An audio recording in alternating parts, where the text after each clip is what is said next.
Hello, welcome back.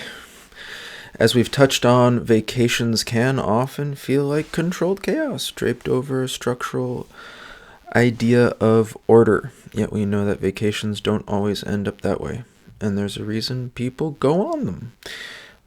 They're great for you and for people that you care about, and they can be a ton of fun. And there's a lot of ways to make this easier on you and your family, especially when you or they have special needs. Many helpful services are out there that are often called accommodations, available to you and the people you care about when you're on vacation. Some of these, however, require planning, contacting ahead of time, etc., in order to have them available for you and your family and or friends when you're on vacation. And that's what we're talking about today.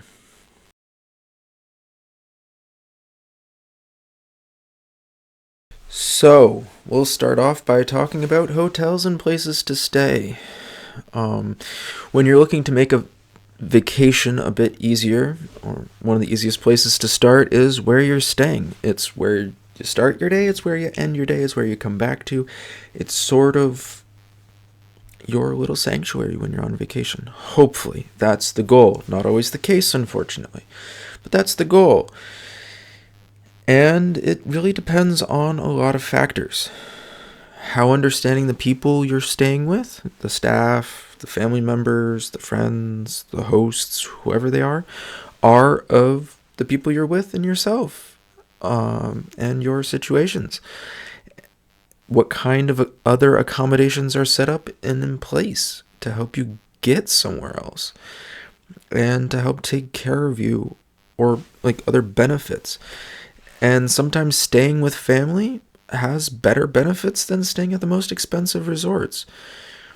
Sometimes not. Sometimes staying at someplace else away from family is better because the other places are a little bit more accommodating, or a lot more accommodating, depending on your family or friends, unfortunately.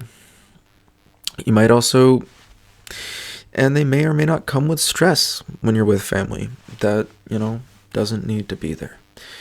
What if you weren't staying with family, though?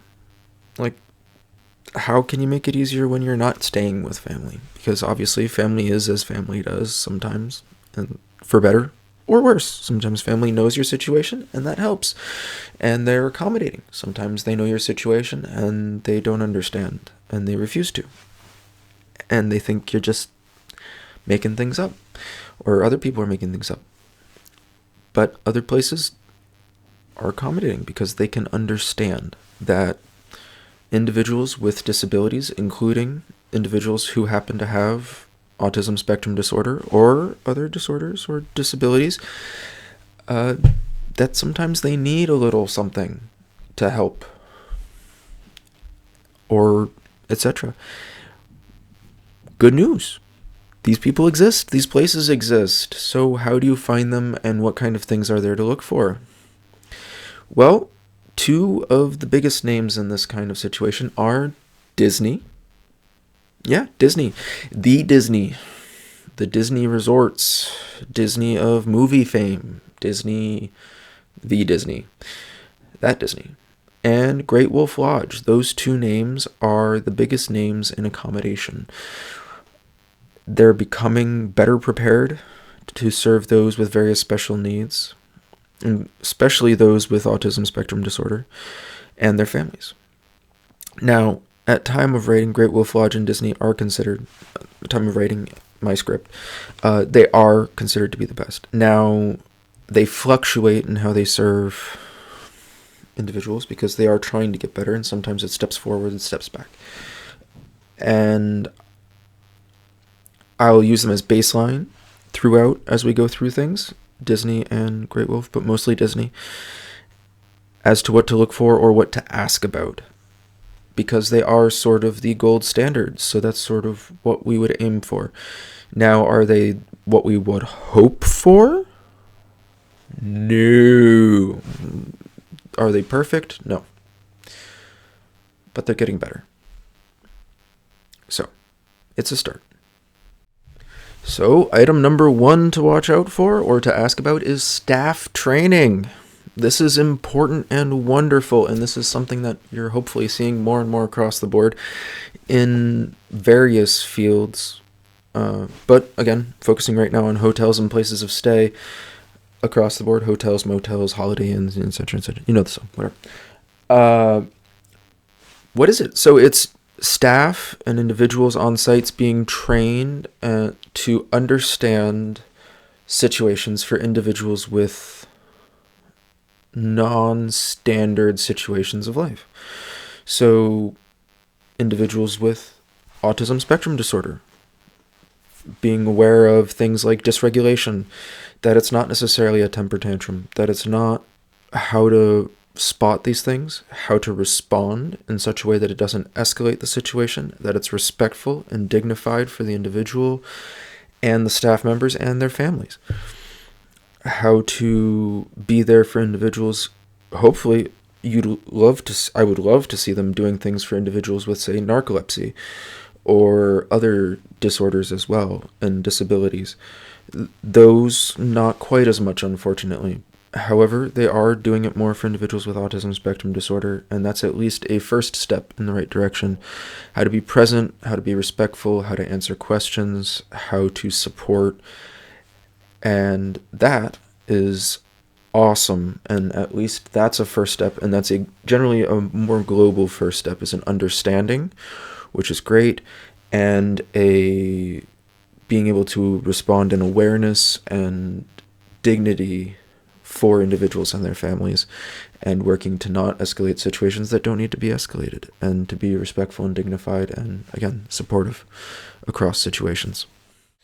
So, number 2, heads up information related to your place of stay. This is sort of a simple but greatly helpful thing that a growing number of places starting to provide, is information to customers related about events, activities, foods, other services at the place to stay and the local area. These can be in packets of information. They can be apps, etc. Information about apps, recommended, etc. Different form websites, things like that. And more often, they do have information included in them that individuals and families might find helpful. Sure, they've been around for families that don't have special needs or for a long time, but you're finding more and more of them that are focused or specialized for those special situations. This information can include heads-up information about large sensory stimulation, such as loud noises, bright flashes, physical stimulation, movement, forced air, handicap access. It can include, hopefully, wonderful situations are when an outside vendor is trained about autism or other disabilities or individuals, and how to respond to them or be there with them or support them. And if they are a vendor or a location that is known to be supportive of those families or individuals. Or, again, allergies, another thing that's important a lot of times for individuals and their families with special needs, as there's a higher rate or a higher correlation of allergies in individuals with special needs. Number 4, a kitchenette. So this is not necessarily something that you're seeing crop up more often, or at least I can't remark on the increased frequency of it, but kitchenettes are incredibly important for individuals with various disabilities, often because there's not necessarily a lot of access or availability, especially around, as I mentioned, the increased correlation of allergies for individuals with various special needs. And that, again, that impairment in access, physical access often, or the impairment in allergies, which limits food availability drastically at times, and sensitivities to food structures or food textures and structures being the same thing, but food flavors, methods, food temperatures.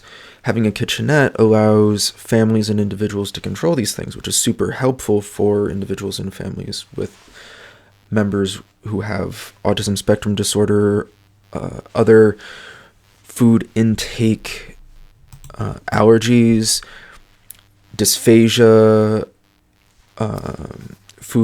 restrictive intake disorders, or even just picky eating, if you have a limited or if you're in a food desert, which doesn't happen very often around necessarily certain types of things like resort travel. You're probably not going to be necessarily in a food desert. I'm not going to go into the huge technical description of what that is right now. Well, it's just a limited supply of food, but if you have some food options and you can bring food with you, kitchenettes are super helpful. And again, they provide the ability to customize what you have available to the members of your party who have specific or restricted necessities in how they eat, and can be super helpful. And you're seeing more and more of them, and it is something to look out for, especially if you know members of your group have special restrictions or limitations in that regard. So, the next one is non-traditional location renting. Now, before I mention this topic a little bit more in detail, I do want to point out I am not reflecting, I'm not commenting, I'm not going to be talking about any of the economic implications of this decision. That is not anything. I'm working not to consider any of that in this. It's purely from the possibility and the implications from an autism or other special needs based vacation situation. In addition to staying options at hotels and with family and friends, there's the entire location renting service industry. Groups like Airbnb, Vrbo, Vacasa, etc. Each of them has their own pluses and minuses. There's a lot of ethical dilemmas around it that, like I said, I'm not going into right now, and I'm not putting my 2 cents into on that. But the exception of, say, Vacasa, where properties must meet certain standards, there are certain rentals that can be set up even outside of Vacasa that cater better or worse to specific needs, or even in Vacasa that cater better or worse to specific needs. And there are a great number of accommodations that can be found when you look through these sites and apps, even greater than those in hotels and the like. I can't vouch for how easy it is to find them. It really depends on where you go, who else is renting, what your budget is, etc. When you're going, I might have already said that. Some that can be helpful to watch out for are re-regulation spaces, softer lighting, child-safe locks in kitchen cabinets and drawers, an enclosed backyard, ADA bathtubs, and more. You can also watch out for ADA bathtubs sometimes in hotels and all that stuff. Not as easy to find, not very easy to find, and all that like. So just something to keep your eye out for if it's something that is a necessity or it's something that you find yourself supporting. That's up to you. So from now we're going to move on to the topic of food and eating out.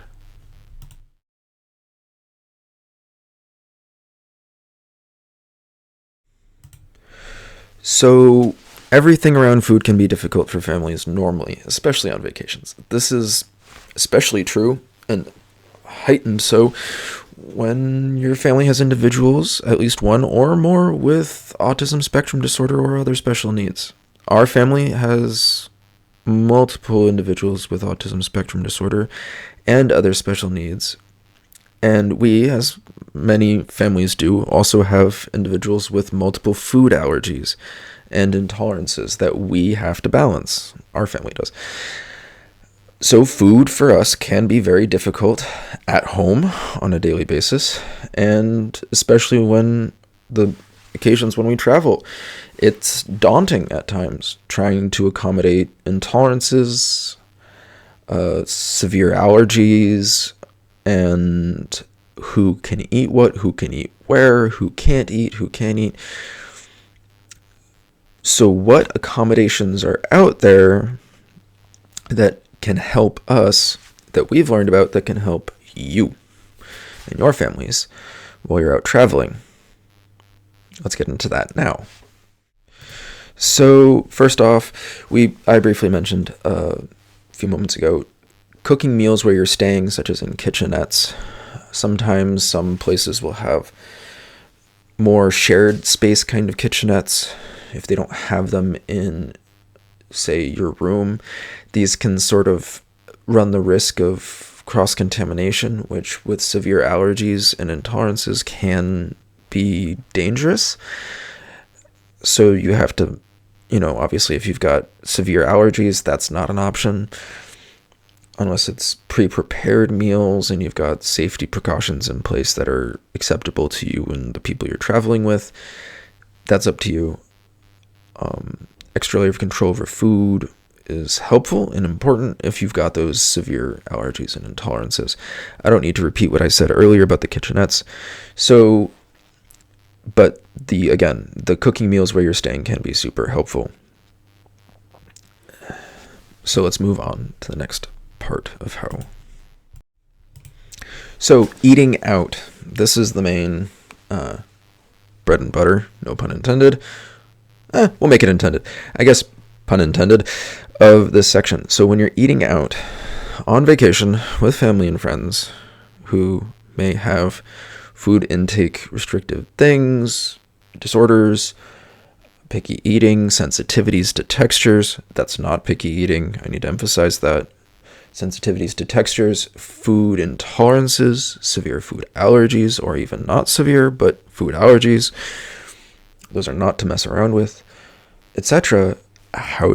What are some things to watch out for? What are some things that can impact it? So first off, what are some things that can impact it? Obviously, food allergies, sensitivities, audio, photo, heat, temperature sensitivities, spatial sensitivities, anxieties and dysregulation, fidgeting, tics, and difficulty sitting still. That's something that can be difficult, especially when you're in a traditional restaurant style setting. Arfid, A-R-F-I-D, which is a restrictive food intake disorder, dysphagia. One of the members of our family has diagnosed with dysphagia, which is a swallowing disorder. Means you can't fully swallow food. Your swallow reflex is not set up the way most people's is, and food usually has to be thickened for it. And there's other restrictive food disorders out there that have to do with swallowing or other such things. And, other things that can impact eating out. And each factor can have a variety of impact levels depending on how severe it is on an individual and on the people traveling with them. And this is especially true when we're in an unfamiliar place, when some of these things can be escalated just by the unfamiliarity. Yet there's always hope in these difficulties. And while I can't, and I need to emphasize, I cannot guarantee that you'll find a place that meets your needs, that will work with your needs, that will be aware, that'll be respectful. I cannot guarantee that. But there's hope, and there's always a chance, and especially when you're going to places like resorts, more and more places in and around these major resorts are more accommodating and understanding of specific situations. If for no other reason, unfortunately, than they want to make a few bucks. But hopefully it's because that they actually care, and that's the more important thing. And that means that it's getting easier to find a place where you can eat on vacation, especially in and around these major theme parks, these major, hubs of travel and places of stay. And that's awesome. So what are some of the things that you can look for? I'm going to list them off and then we'll go over most of them. in a moment, one by one. So trained staff, which we've gone over in regards to the hotel, but we'll go over it briefly in regards to the dining industry. Seating near the door, recognition that you may need to leave abruptly, allowing you to bring your own food for one or more members of your party, seating away from the kitchen or in designated quiet areas, fidget toys on site or other things, we'll get to that, visual timeline of expected process, and more. So let's get to these things. Again, arguably the most important way that a company of any kind, including restaurants, can work to be more understanding and more inclusive is to train their staff, because empathy is, as human beings, empathy is one of the number one things that we need is empathy and understanding and adaptability. And when a company trains their staff to be understanding and empathetic and able to put themselves in a situation where they have that ability to respond in a dignified way and fully understand what's going on to the best of their ability. Not necessarily each individual, you can't necessarily train on near infinitude of situations and individuals, but you can train to understand and recognize the dignity and symptom. I hate to use the word symptomization because it's an individuality, but to recognize from a clinical standpoint, symptomization of dysregulation. There's something's going on beneath the surface, and it doesn't mean the person's upset at you, but they're having a hard time, and it doesn't mean they're upset with you, and it doesn't mean they're upset with your institution, but they need help to find that balance, and maybe it's just not the right place for them, etc. I mean, that's not necessarily the case for an individual out eating. Maybe the specific spot at the dining room is too loud, etc. That certain simulations too warm, too cold, the chair's too hard, they need to move, they need to walk around their chair, etc. So staff being trained to understand and be empathetic and not necessarily doting, but to be able to accommodate or adapt to situations of individuals who have needs means that they can be there for individuals they serve in a very human way, and in a way that we need as, again, humans, that we each need. And that's important, and that's something that can never be matched in any other way. So in some establishments, especially large ones, it's possible to get seating away from the kitchen. And this may be important for some individuals because can be a lot of noise from the kitchen. Not always. There can be a lot of people coming and going from the kitchen, wait staff, bus people, etc., to bring stuff in and bring stuff out of the kitchen, orders going in and out of the kitchen, a lot of things going on in or around the kitchen. And there can be spaces where there's farther away from speakers, especially, again, in larger establishments where things are more quiet, or farther away from lights where things are dimmer and not as bright, especially in brighter establishments, which not all are for various reasons. And these can all be helpful, and it's possible to ask for these things or to reach out ahead of time to find out if they're available, because it's always, if possible, call ahead. If you're interested in eating somewhere, I can't emphasize this enough. If you want to stay somewhere or visit somewhere or eat somewhere, call ahead. If you're planning on going vacation, call ahead. Call, email, reach out, contact them. It's so incredibly important. If you want to take the vacation, it's worth the try. That also means it's worth the effort to reach out. And for some people, that can be stressful to make that contact, but it's so important. Don't deprive yourself of that opportunity and that chance. Anyway, on the same note, some restaurants that don't provide these special seating areas for some reasons may still have some help for seating with families with special needs. A simple, helpful iteration is seating families near the door. And that can be helpful because they might understand that you might need to leave quickly because dysregulation can occur. And some places have training in place for families to get checks quickly if they know that they may need to leave quickly. And they have training in place for that, and they have systems in place for that. And that is an awesome accommodation that is super helpful and super wonderful. And I think it's great. Now, not entirely common, but some locations, such as, I'll point out Disney on this one, will allow you to bring your own foods if they know you have individuals with certain special needs, such as Autism Spectrum Disorder and certain food intake restrictive disorders or multiple allergies.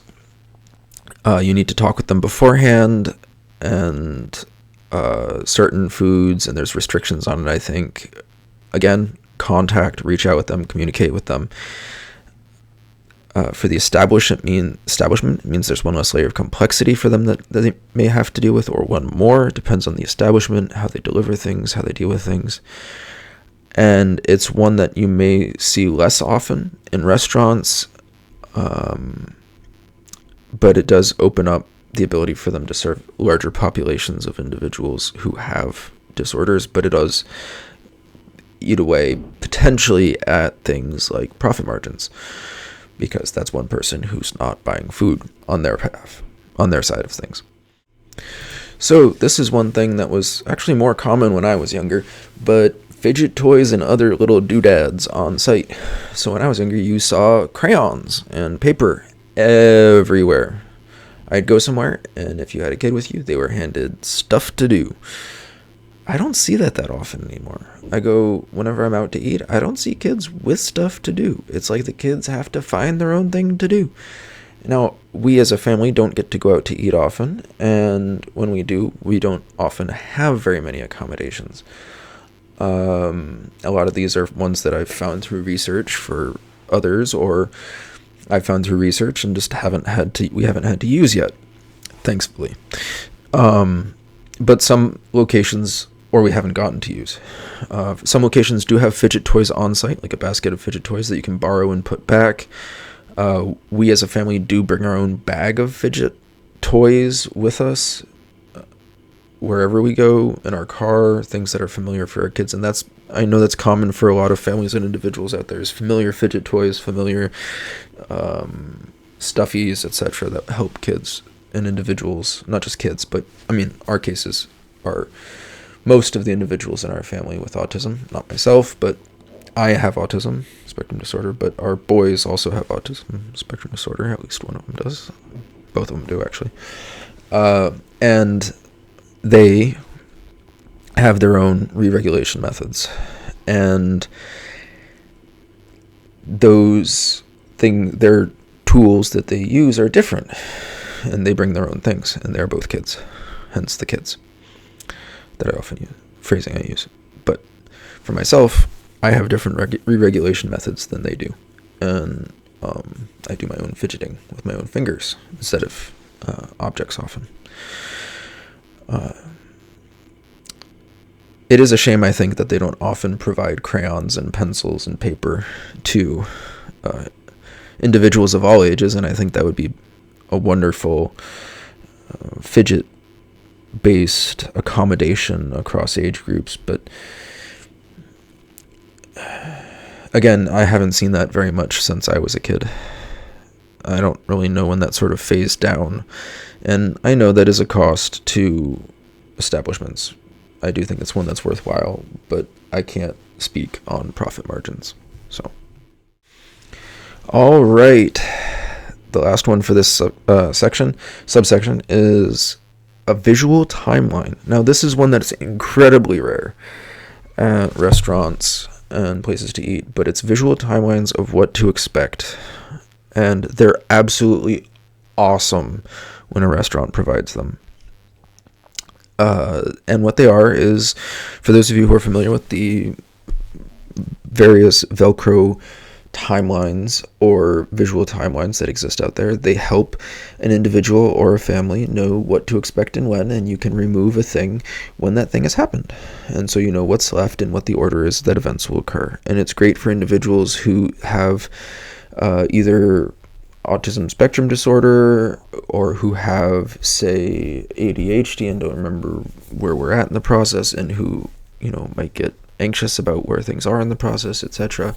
Individuals with anxiety, it's helpful, all of these things. And so it's, a nice a tidbit that's helpful. But again, most places don't have it, but it is helpful when it is present.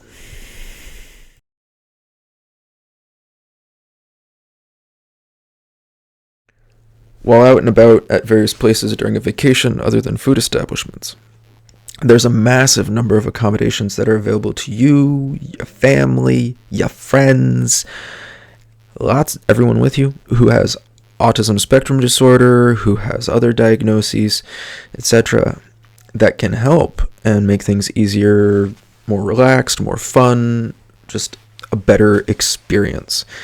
And so that's what we're going to dive into in this section. Similar to hotels, there are a growing number of large-scale locations that are becoming aware of unique situations of many individuals and families and have a growing number of accommodations available. We'll touch on many of these as we go forward in the series, especially in sections on activities, communications, sensory issues, dysregulation, and more. So for now, nowhere does accommodation as well as it should be. Nowhere does it as well as it should be done. Especially across diagnoses outside of whether it's autism spectrum disorder, narcolepsy, anything. You name the disorder or the diagnosis, and I don't think there's a single place in my book that does it quite as well as it should. Anxiety, panic disorders, food intake restrictive disorders, etc.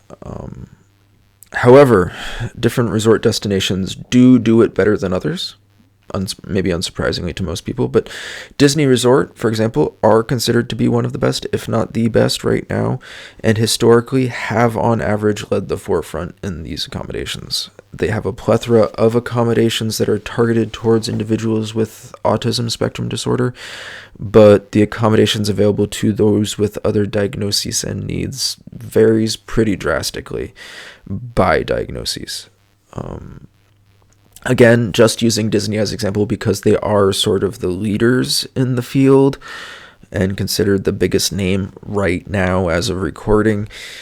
And again, we'll touch more on their accommodations later in other sections and use them as sort of that measuring stick. Although I do think, as I've said, as far as what should be going on, we are not remotely where we should be across any industry. But that's a different topic for a different day. The most important thing to do, firstly, is check on sites and apps about the location you want to see, what they have listed for information about accommodations and how to access them.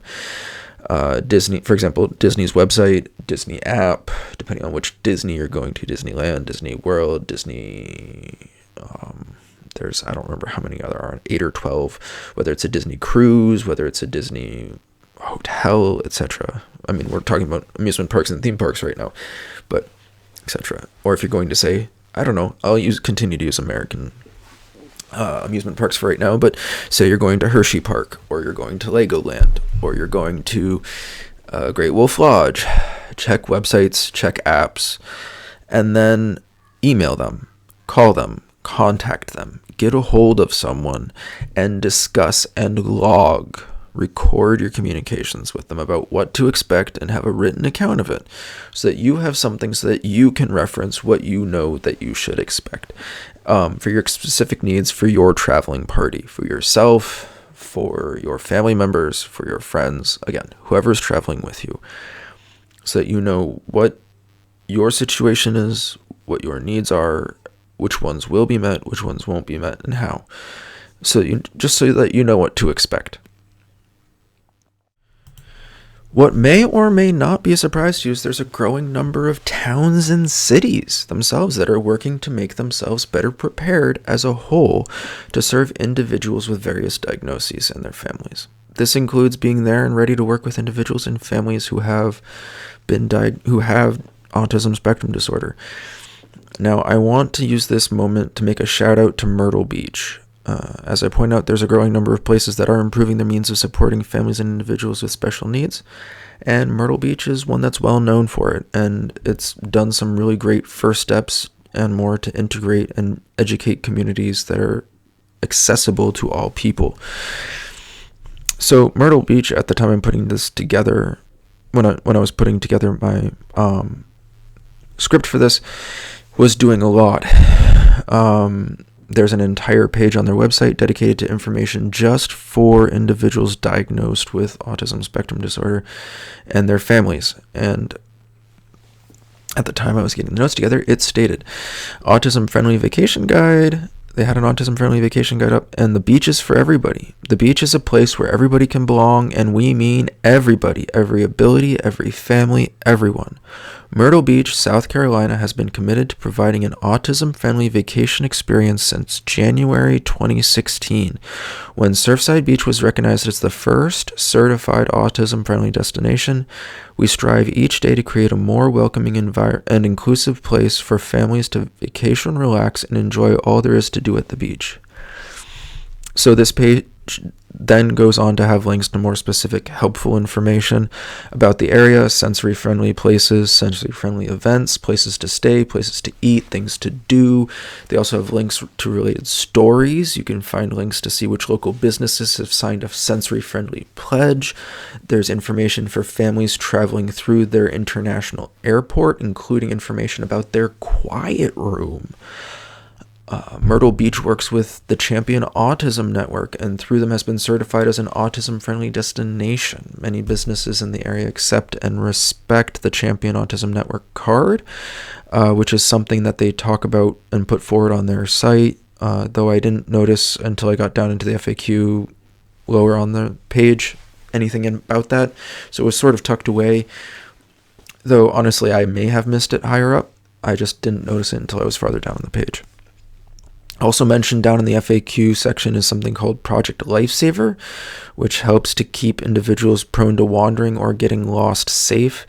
There's also some of what Myrtle Beach has to say on their work on Project Lifesaver. Let me quote that for a moment. Through Project Lifesaver, visitors who are prone to getting lost or wandering off can be tracked through a personalized wristband that emits a tracking signal. Those who wear the wristband can be quickly located and returned to their families and caregivers. Project Lifesaver relies on a proven radio technology and a specially trained search and rescue team. The chamber has several wristbands that visitors with special needs can use during their stay in Myrtle Beach area. For more information, call their Chamber of Commerce. It doesn't stop there. They have information about the county police agency, which is trained. Sorry. In autism and special needs awareness, which I think is awesome, because I think more and more police departments across the world should be trained in individuals with autism and who are diagnosed with, who happen to have autism or other special needs, and awareness about them. Horry County Police can provide search resources for individuals and their families to support them as well during their vacations.